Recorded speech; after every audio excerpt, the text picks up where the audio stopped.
Hey y'all, welcome back to another episode of In the Kitchen with Baker Girl. Thank you, Jesus. It is another beautiful day to be in the kitchen. Now today I want to talk about something that's really near and dear to me because it involves bargains and saving money, and that is marked down meats. Now, a lot of people wonder, is marked down meats safe? How do you know if it's okay to buy it? How do you know if it's fresh? Why did they mark it down? Are they hiding something? Is it old meats and they're trying to get rid of it? So in this video, I'm going to take the time to give my opinions, because there is a lot of them. I'm going to give my opinions on this topic. Now, first thing out of the gate, do I think marked down meats are safe? It's safe if you know what to look for. So the first thing you want to check is the date of your meat. Always look at the date. So I can look at the date on the calendar on this chicken and tell, yes, this chicken is safe. It is not out of date. If it's out of date, don't buy it. That's the first thing. If the date is out, don't buy it. Say, nope, that has set too long. I don't want that. This chicken is well within its date. So maybe they marked it down because they had too much. I don't know. And I'll talk about that in a minute of why stores do that. The second thing you want to look for is check the packaging. So the packaging should not be swollen. It shouldn't be, have massive, like it's blowed up like a balloon. Shouldn't look like that. It also should not leak. There shouldn't be any leaking. The package should be clean and dry. There shouldn't be any leakage, no water seeping from it. If water is leaking or if it's seeping, you might want to pick something else. The second thing to pay attention to is look at the meat itself. Is it discolored? Does it look funny?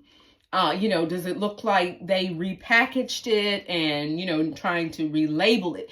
If you're buying marked down beef, you really want to be careful. Now, this is clearly chicken. If you are buying marked down beef, you really want to be careful with marked down beef.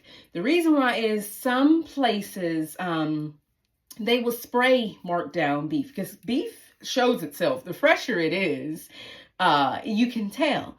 And some places will spray beef. They'll spray like this red looking stuff. If your beef looks gray, and dry aged beef has a deep kind of burgundy reddish color. It's completely different. That's fine. That's dry aged beef. But if it looks gray or, especially ground beef, you see gray around the edges of the packages, don't buy that. No matter how cheap it is, you might want to just leave that alone. Now, I picked up this package of chicken breast.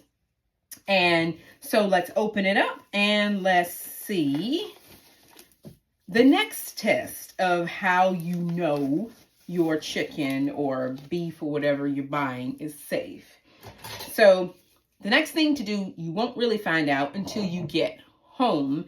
But that is to smell the chicken. That's a good indication. It should smell like chicken. That sounds like a funny thing to say. It should smell like chicken, but no, seriously, it should smell like chicken. If it smells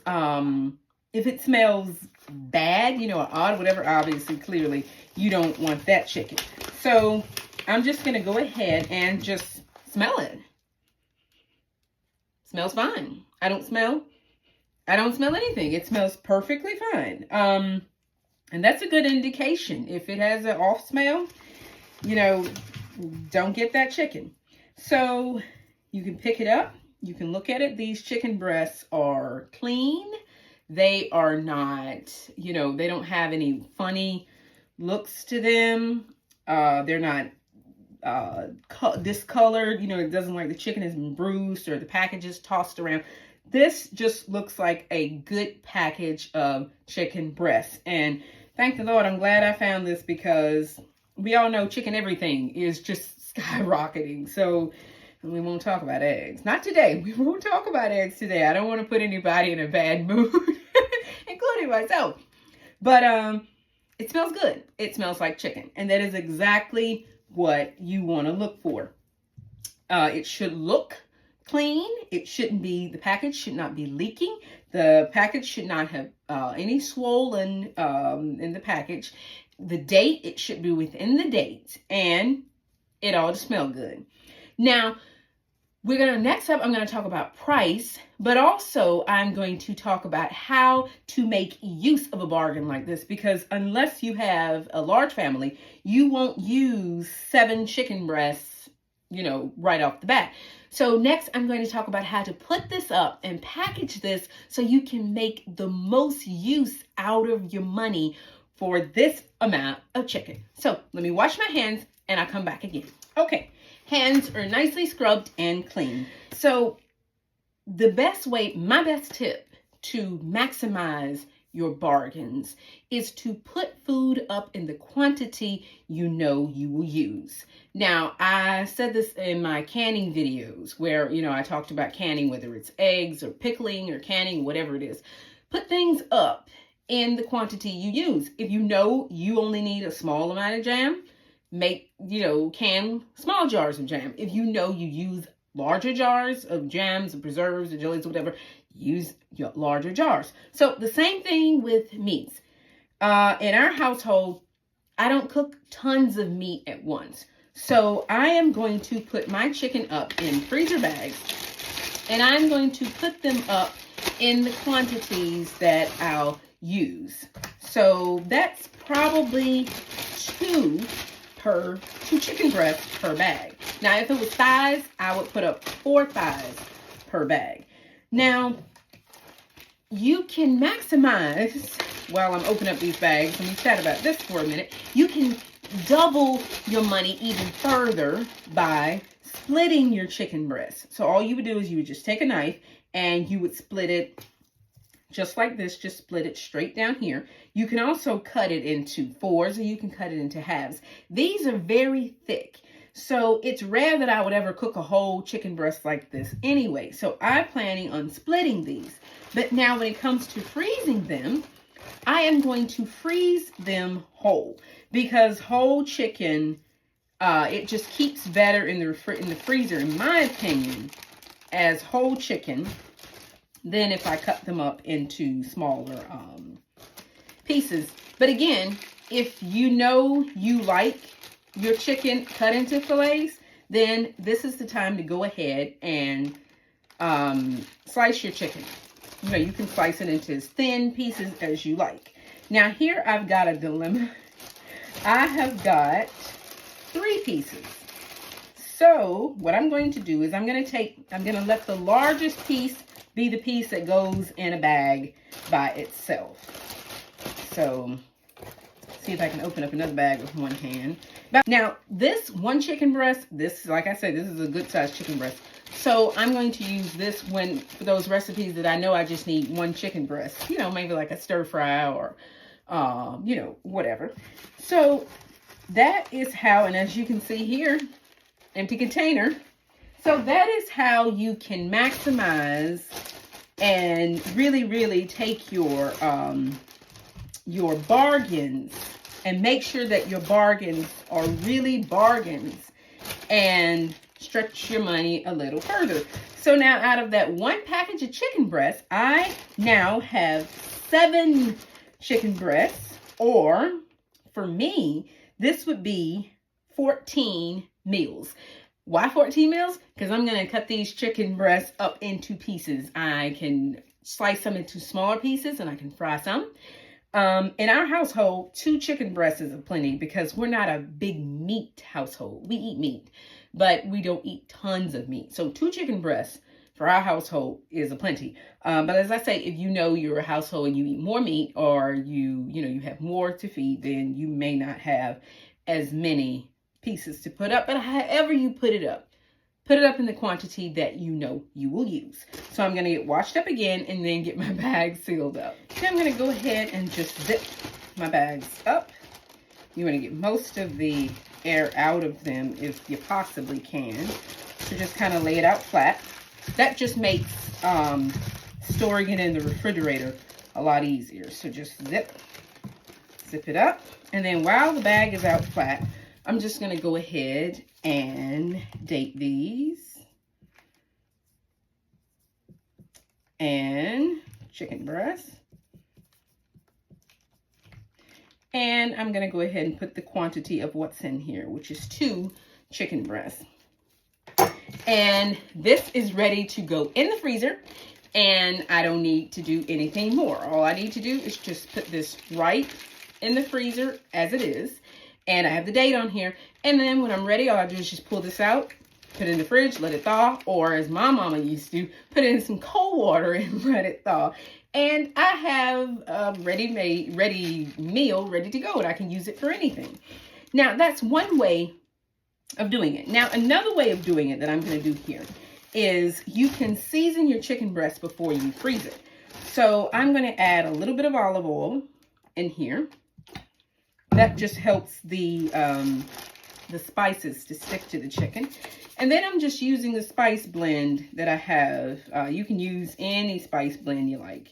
You can add herbs, you can add, you can use your own spices, which I prefer. But just for ease, I'm just gonna use a pre-ready spice mix. And that smells good. It smells really good.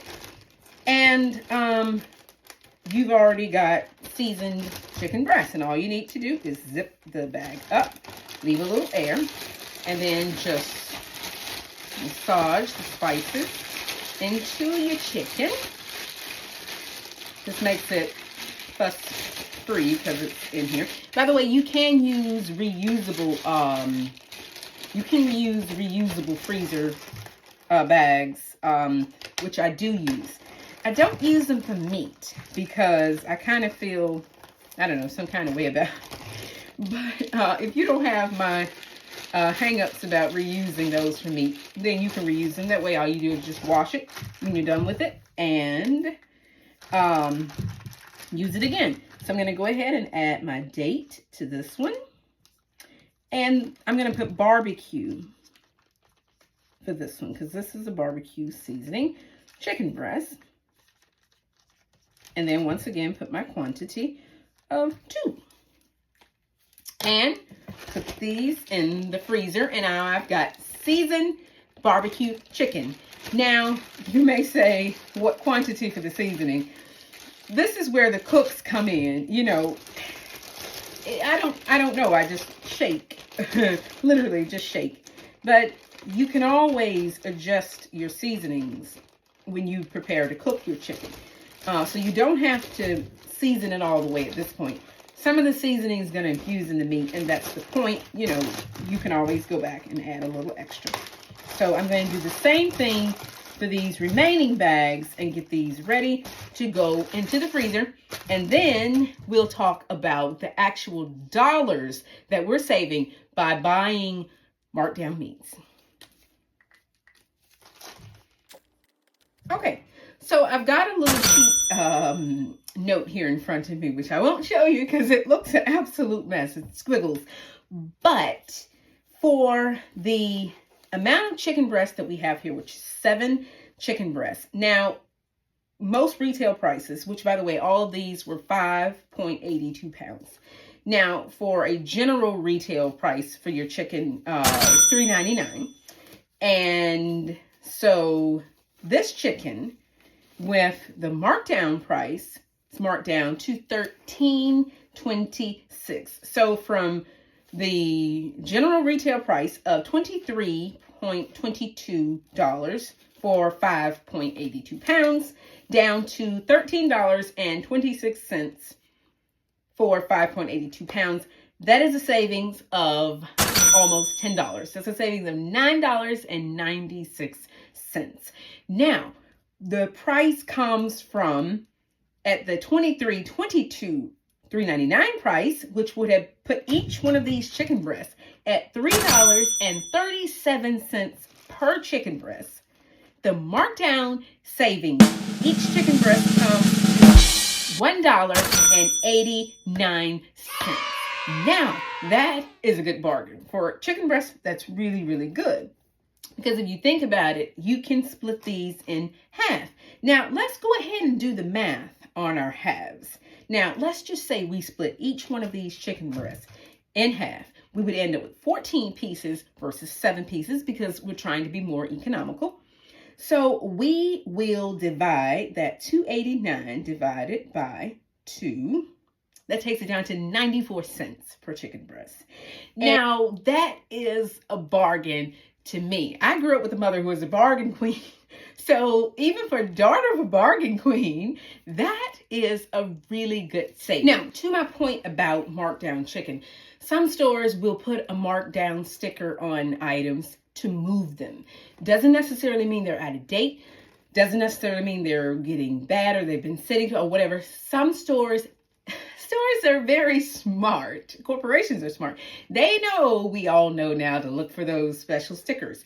So some stores will put a markdown sticker on something, even though there's anything wrong with it, because they know that item will move a lot faster than the item without the markdown sticker. So keep that in mind too when you see markdown meats or anything in the grocery store. Now, let's talk something here. This is not organic chicken breasts. These are not, chickens running around in somebody's backyard. These are supermarket chicken breasts, which is, of course, a reason why you will get such a more affordable price. I don't like to say so much cheaper price, but a more affordable price, because these are not organic. Now, if you want to buy organic, that's totally up to you.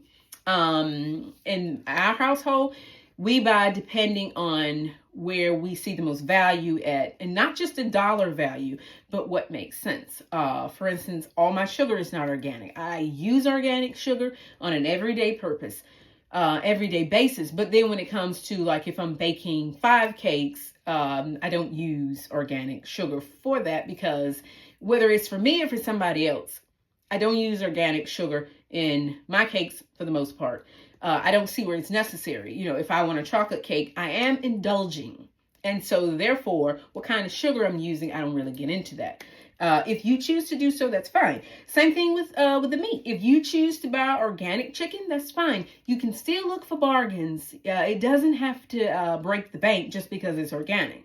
But again, in our current economy, when you find a bargain and it is good food, and that's another thing that I do want to mention, because some people get really upset if everything is not organic or this or that, or it's not pasteurized.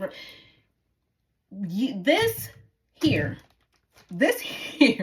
is a far better and healthier option than a drive-through, a takeout, some sort of prepackaged food. This is real chicken. I mean, it's real. There's nothing in here that's, say, bad for you, because chickens in the United States are not grown with hormones anyway, whether they're organic or not. So the brands that I buy, let me specify that. The brands that I buy, because that could be a murky area too for some people. I can just see the comments getting started. But the brands that I buy are not grown with hormones anyway. So this, as I say, this is solid, good food. It's just like flour. If I'm buying flour, I don't always buy organic flour, because what I'm going to make, be it bread, be it biscuits, be it cookies, is going to be 10 times better for me, hands down, than prepackaged cookies with, a massive list of ingredients. So I feel perfectly comfortable and perfectly safe using this chicken, even though it's not organic, because I know I'm going to cook it. I'm going to add my own things to it, whether I'm making a casserole or I'm frying chicken or whatever it is. I'm eating at home, I'm cooking at home. And you know what I always say, if you make it from scratch, including fried chicken, in your own kitchen, not only is it going to be good, it's going to be healthy too. So I hope you have enjoyed this video on, is markdown chicken or meats safe? If you have, please like and subscribe, and stay tuned for more tips coming your way from In the Kitchen with Baker Girl. The good Lord willing, I'll see you guys in another video. Take care, y'all. Bye.